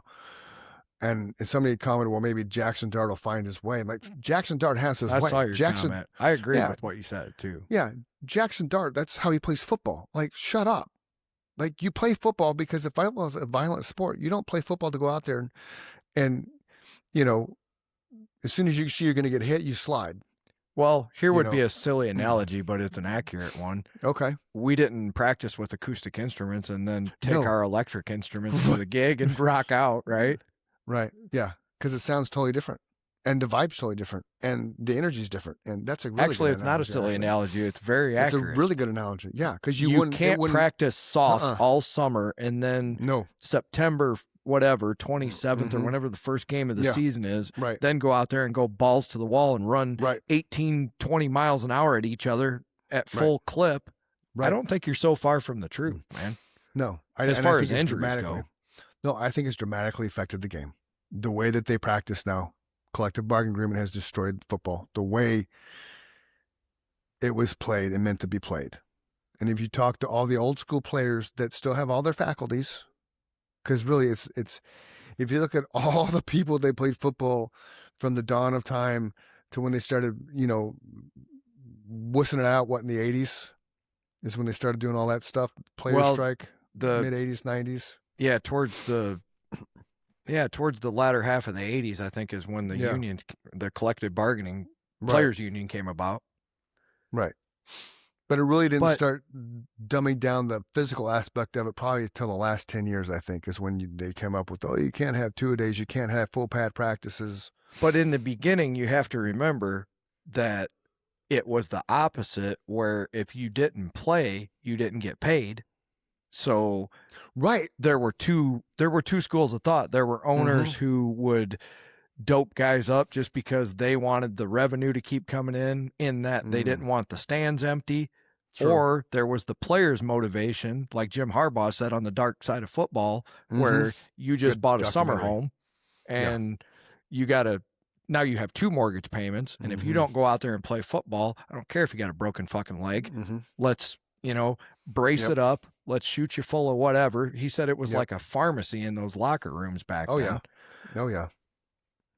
I'm sure it still is. You just can't see it. I don't know. I don't think so. I really don't, because I think there's too much oversight. And to your point, we have gone all the way in the other direction. I'm intimately involved in a union. There's just like anything in life, man. I always say everything's perspective, right? Yeah. The people who say that it's 100% a good thing to have a union, they're wrong. And the people Yeah. who say we would be better off without one, you're also wrong. Right. The truth is always somewhere in the middle. Yeah. And I'm glad we actually went down this road again, because I remember talking about this with you the first time. And now that we talked it out again, that's exactly what happened, man. Football it became a dangerous operation in that you weren't going to get paid if you didn't play. And these people, that was their job. So they didn't have any income. Okay, we have to form some kind of we're together against the owners, which would be a union, to make sure that our rights are protected, in that if we don't play, we get paid. If I get hurt at work, I get paid, right? The company doesn't just say, oh, fuck you, Mike, you're out the door. Right. Well, that goes back to the guaranteed money in contracts, right? Like you have guaranteed money now, regardless of the contract you sign. So because you have guaranteed money, I don't think it then should be like, well, I can't get hit now until the week one of the first preseason game I play. Agreed. And so now that's the negative side of protecting people too much, right? Now what do they say? We've nerfed the world, right? Yeah, totally. It's It used to be the Not for Long League. Now it's the National Entertainment League. What do you call that? Remember, people used to call it the Not for Long League because 5 years was the average lifespan of an NFL athlete. What the hell was the new act? We just said it not too many shows ago. I can't remember now. Something about entertainment, something about what isn't it? They filed something. I remember you telling me about it. They filed a trademark or something. It had to do with entertainment now, not Oh yeah, they filed a suit in federal court to say that it wasn't a sport, it was an entertainment league. Yes. Yes, there you go. Yeah. There you go. Yeah. It's still obviously the National Football League, but if it's defined as entertainment, not a sport. Yeah. Yeah, exactly. Which lends itself more to the WWE. Yes, because WWE was pure entertainment. But at least they were honest. Huh? At least they were honest. Again? Right, but the entertainment that professional wrestlers do, that's not easy entertainment. It's blocking, acting. When you're acting on stage, acting in a TV show, acting on a movie, there's blocking. If nobody's ever heard of that, you're blocking. Every scene is blocked. Like, the 2.5 Men just comes to mind, right? So you have the scene where John Cryer's in the living room with their kid, with his son, and so they're standing a certain place that's called blocking. And when John Cryer moves across the room, he moves behind the kid because that's blocking. And then Charlie Sheen opens the door, so then they pan the camera. Charlie Sheen goes behind the couch and ends up face to face with John Cryer while Angus the kid's over there. It's blocking. Wrestling's the same concept. You're blocking the moves. You're practicing the moves. I'm Hulk Hogan. You're Macho Man Randy Savage. We're gonna fight. Okay. I'm going to climb up on the ropes. I'm going to be in the corner of the turnbuckle. I'm going to jump. You're going to catch me in there, and you're going to throw me this way, and my body's going to do a somersault roll. You're blocking all that shit. It's staged. It's acting. Football, you're not acting, man. It's full on, 60 miles an hour. How do you feel? Right. And that's what they're missing because they're not doing that in practice. That's why I think concussions have gone up, because you're not getting hit. You're not getting used to getting hit again. You have short time off, right? It's what the season ended 2 weeks ago, so that was the end of December now, right? And then OTAs start in March, if I'm not mistaken. Yes. So you have 3 months. So basically. And if you make the playoffs, you have maybe a month and 3 weeks, because the Super Bowl now is in the first week of February. So if you make it to the Super Bowl, you have a month off. Which is why it's so impressive the Chiefs did what they did and the Patriots did what they did, right? And when the Cowboys did what they did in the 90s, that's you don't have this big time off and you're back to back to back to back. So I think they need to be hit more frequently before the preseason starts to eliminate a lot of the injuries that they have now, because you're not pushing your body anymore. Like Nate was talking about, you don't push yourself enough to sustain the level of being pushed, right? Or have they created superhumans in that league, in that those people are just dangerous? You're going to get hurt no matter what, right? Possible. Yeah. Look at a guy from 1983 on the offensive line, and look at a guy from 2023 on the offensive line, right? Yeah. A lot more muscle mass now than fat. Well, we understand nutrition. We just had a guy tell us for an hour how Right. much we understand nutrition to the point where Mhm. we know exactly where your carbohydrates go when you do Yeah. certain things, where your proteins go when you do certain things. We can Which I didn't know control how that. your body's built. I didn't either. That was Yeah. fascinating. Yeah. I'd like to have him come back and just talk about nutrition, like we're gonna sidetrack because we always do, but it'd be cool to talk about. Okay, if you want to gain weight, this is the type of nutrition. If you want to lose weight, this is the type of nutrition. This is how you should eat, when you should eat, the frequency of you should eating, right? Because so many people have so many different ideas of when and how they should eat. I have a friend, every 2 hours she'll eat something. Every 2 hours. Every 2 hours. Right? And I'm not so is far that good or from that, bad? man. I don't know. Yeah. Yeah. Well, And I I don't know think if it's good or everybody's bad. Yeah. body is different, right? Sure. Absolutely. And it depends on what you're doing from a physical standpoint too, because I forgot how hungry I was after doing Orange Theory Fitness as opposed to not doing Orange Theory Fitness, because I can burn 1,000 calories in 53 minutes and then I still have the rest of my day. And I'm like, I legit came home and had 2 hamburgers with cheese and a cup of rice. That's what I ate post workout. You just proved my point. So Right? if let me see how I want to phrase this. If you're Okay. somebody who's lucky enough on the outside to be on the outside looking in, and they're shadowing you somehow, and they say, wow, Chris Dunham, he can eat 2 cheeseburgers and a bowl of rice. He can do that every day and he never gains a pound, right? He's a Adonis. How does he do it? Right. They don't see that you're going to work out to the point where Right. you're dripping sweat. You don't want to be talked to.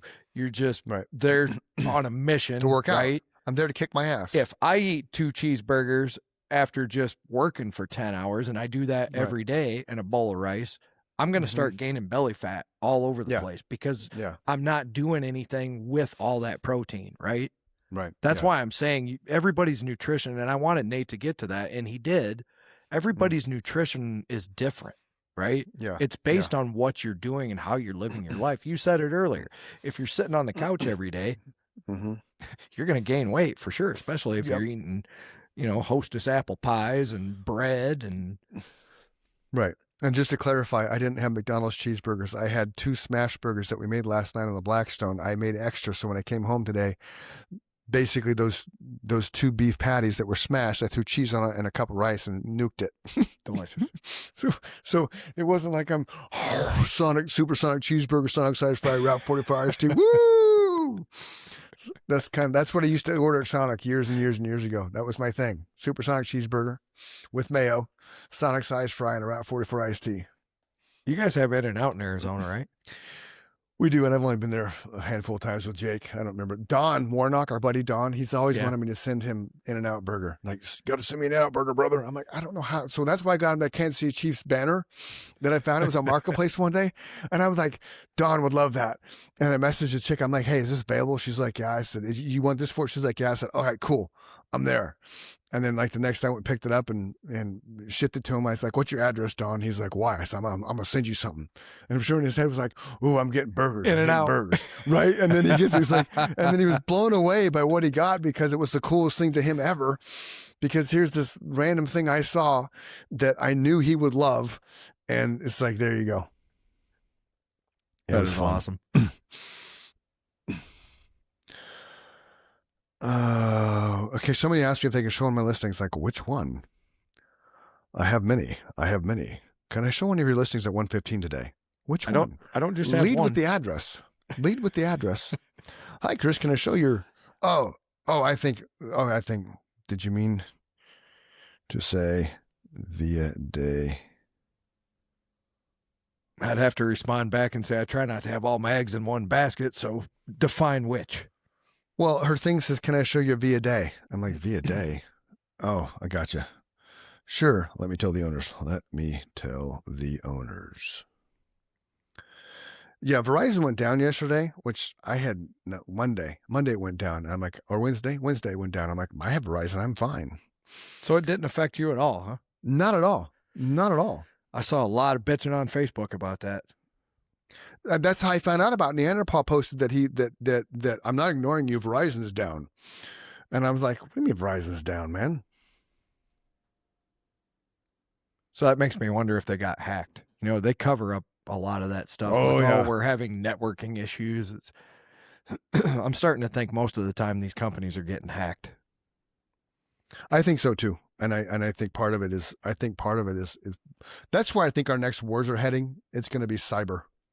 Yeah, I would It's gonna be- change it's- think yeah. to 1,000,000%. Yeah, they're just going to go because the chemical war was COVID. I think that was a chemical war that China won just to see if they could do it. Conspiracy theorists chime in. I like 'Cause- conspiracies. You know, I mean, you think about it because we've always had the flu, right? But now all of a sudden, the only people that die are the ones that go to the hospital and get stuck on a ventilator. Nobody else died from COVID unless they're in the hospital on a ventilator. I've talked to people that had perfectly healthy humans in their life and they got COVID, and the spouses urged them to go to the hospital. They walk in the hospital, ventilator. 3 days later, they're dead. That happens so much during Right? that time, man. It was the wrong way to treat the flu. So I really think that was something that was China won that war. You know, love me or hate me. That's my thought on that. No, I was telling the viewers. I would tend to agree with that. And I would think right now, if you're witnessing what's going on, we're chasing the petrodollar. You know, we're trying to keep the dollar alive by maintaining our stranglehold on oil because we're broke. You know, I mean, Right. you got to And we're just going- rip the Band-Aid off. We're broke, ladies and gentlemen. And we're going after Greenland. Greenland's a nice piece of the pile. It's a nice card. As Nikki says, Donald is playing his own game of Risk, and he's got Venezuela. Now he's going for I like Greenland. that. And he's going to go for Australia next. You know, real life risk. right? How is she explaining it? is. Who the fuck That's wants to go brilliant. after Greenland? What has Greenland You done to anybody? They're owned by Denmark. It's cold You as tell fuck. Nikki, I said that's brilliant. He's playing Right, a real I thought life it was game brilliant. of risk. Right? Because I mean, really, like, you know, of all the things, I get looked the at that scroll bar last night, dude, Mhm, and it was, if Mexico doesn't do this, we're going to do that. If Iran doesn't going to do this, we're going to do that. Oh yeah, and by the Yep. way, we're going to take over Greenland. And I Yep. thought the same thing. I was like, whoa, you know, I can understand maybe Mexico owes us money or whatever. You Mhm. could make arguments for the other two, right? Iran Right. and Mexico, maybe you could make Mhm. arguments. I Yep. said the same thing. I'm like, whoa, pause. Greenland. what the fuck Greenland do? People He forget just- Greenland's even there. Right. I didn't know Greenland. I was because I'm shitty at geography. I thought Greenland was above us, not Canada. Eh? Oh, Like okay. I legit. That's And then off to when the right. Pouquet, my buddy Paul Pouquet, he's like, "No, dude, Canada runs all the way from Seattle to New York, brother." I'm like, Yep. I looked at Nikki. Really? Yeah. No shit. I need to look at a Greenland's map over again. here. I didn't go to school a lot when I was young because of my asthma and illness, so I missed some significant geography days. Apparently, It's the largest But yeah. island in the world. you know, I know that now. But Venezuela, I get why you had to go after Venezuela. I get that because of the chaos and the tyranny and the dictatorship and the mass killings and all that kind of nonsense. Can I the present an corruption. argument to Yes, you? please. Because I agree with you, and my Yes. initial thought was exactly what you just said. That Okay, fire away. 100%. So then I think Fire things away. through to the bone, right? You do. What if the Chinese showed up here tomorrow on the east and west coast and said, "We don't like the way you're running your country. Okay. So we're here to make sure that you run it the right way." What are we Okay. going to do? We're gonna go to war. The only reason that Venezuela didn't do that is because they're in chaos. But what business is that of ours is my question, right? If somebody showed up and told Chris Dunham, "I don't like the way you're raising your kids. We're here from the state of Arizona to make sure that you do it the right way." Okay. They're I not would being sit down- abused. They're not okay. malnourished. Right. You have no choice in the matter. You have no choice in the matter because they have guns. Yeah. Right? They You're got going to guns, have to do yeah. what they say or they're going to take your kids away from you. Here's your list of rules. You either follow Yeah. them or they're coming to the camp with me. That's my analogy is what if somebody showed up and told you you had to do X, Y, and Z? How are you going to feel? Oh, we're Americans. We do what we want. That's the problem. Yeah, that's a good point. You can do what you want inside this country. Right. But when we start going, I know that was a chaotic mess down there. That's a whole separate argument. My argument is, who are we to go there, rip this guy away, even though he's a that's their business. Right. He wasn't even elected. Agreed. He didn't win. Here's he just another, took office. for the people who are screaming at me right now, here's a real quick, good analogy.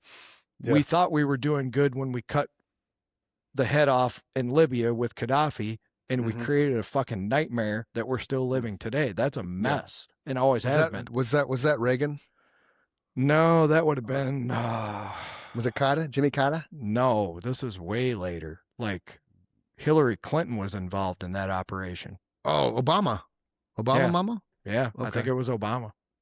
Okay. They're cutting people's heads off in the street to this day in Libya. Yeah. Well, and the funny thing too about Obama is Obama deported. We talked about this way before Trump was in office.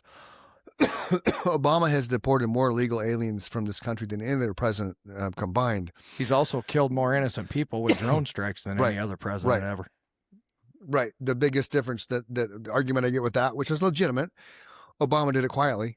Trump's doing it through ICE. Trump's loud. Yeah. Obama was quiet. It's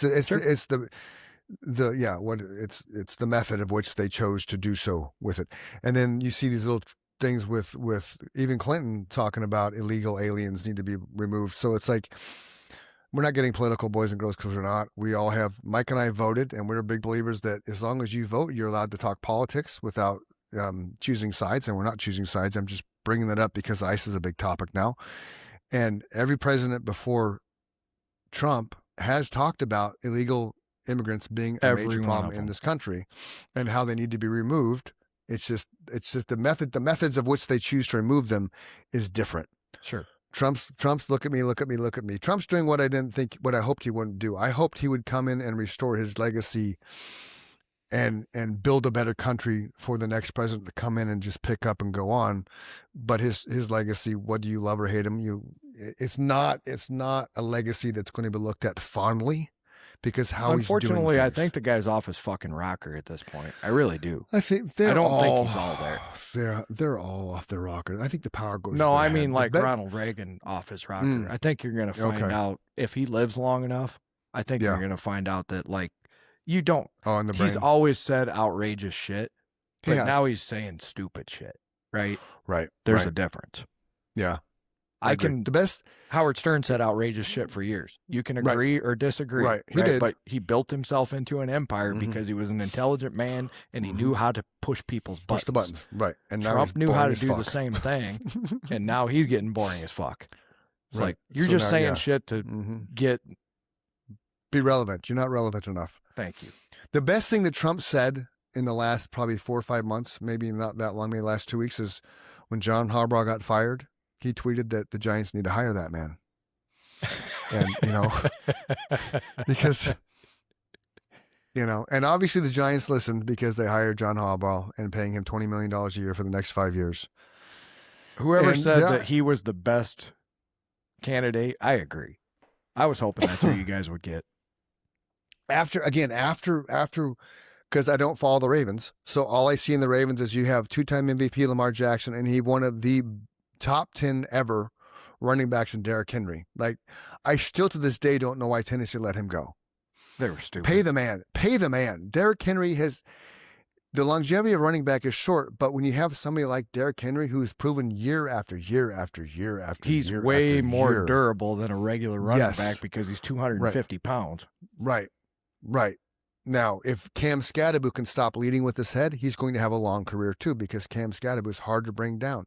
I did see something about Cam, his introduction to the NFL. He was against the Broncos, and he was signed with blocking, and the defensive lineman knocked him on his ass, like literally knocked him on his ass. Like defensive line was probably 6'4", 380, and put Cam on his ass. And Cam pointed out, that was my welcome to the NFL moment. Like, this guy knocked me on my ass, and he's like, from that point on, I knew I had to come a little bit harder, a little bit faster, a little bit more aggressive, and he did. And he's had he not blown his ankle, his whatever he did, he would have had a hell of a rookie year. Hell of a rookie year. I think the Giants were looking at what I'm looking at in that you have a long tenured Super Bowl winning coach. Yep. From a pedigreed family, just like the Mannings. Right? True.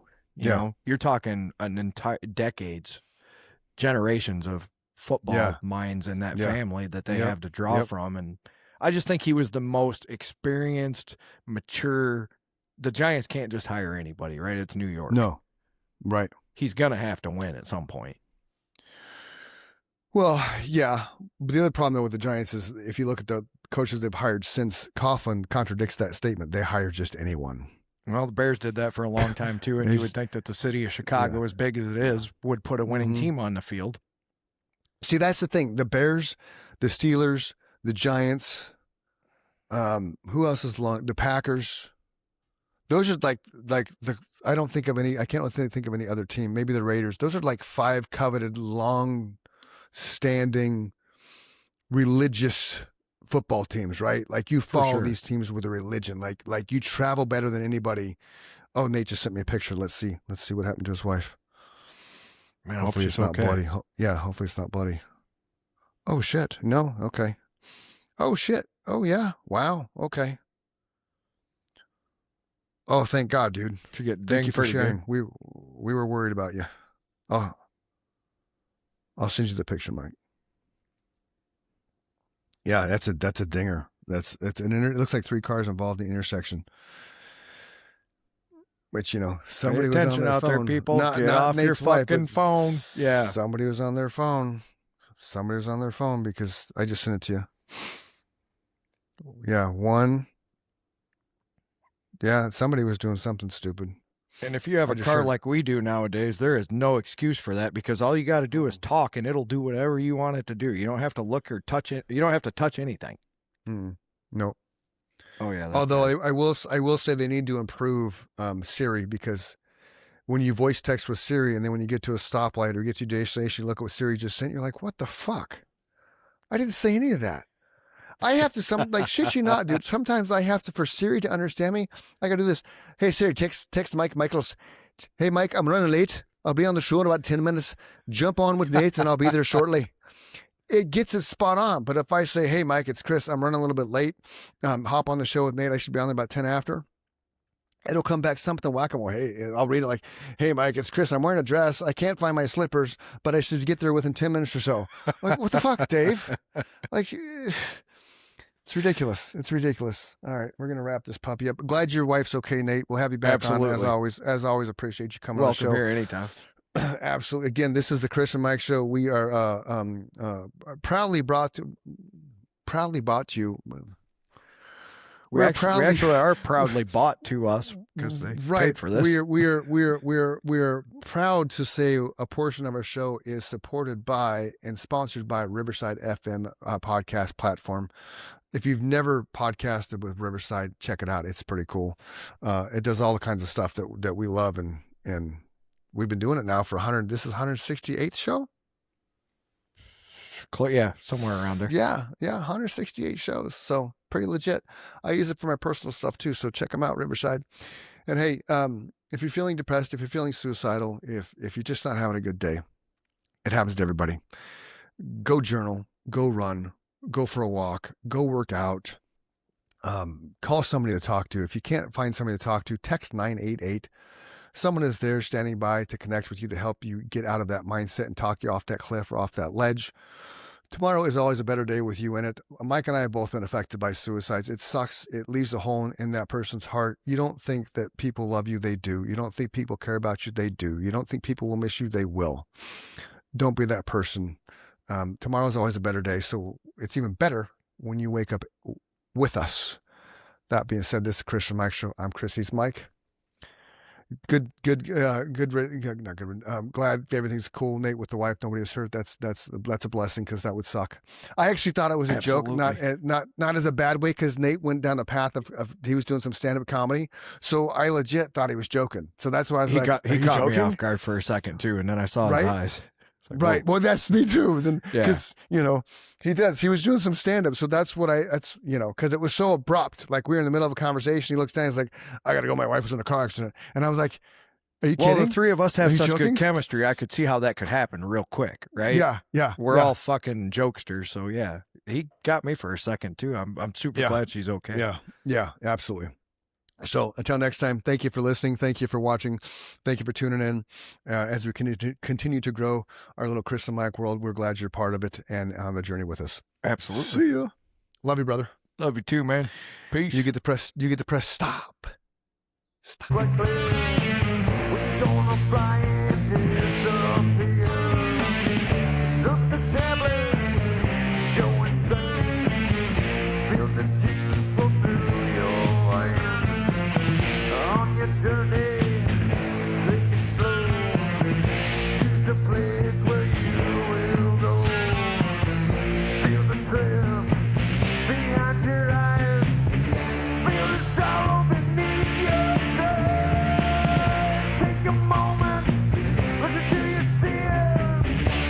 your face.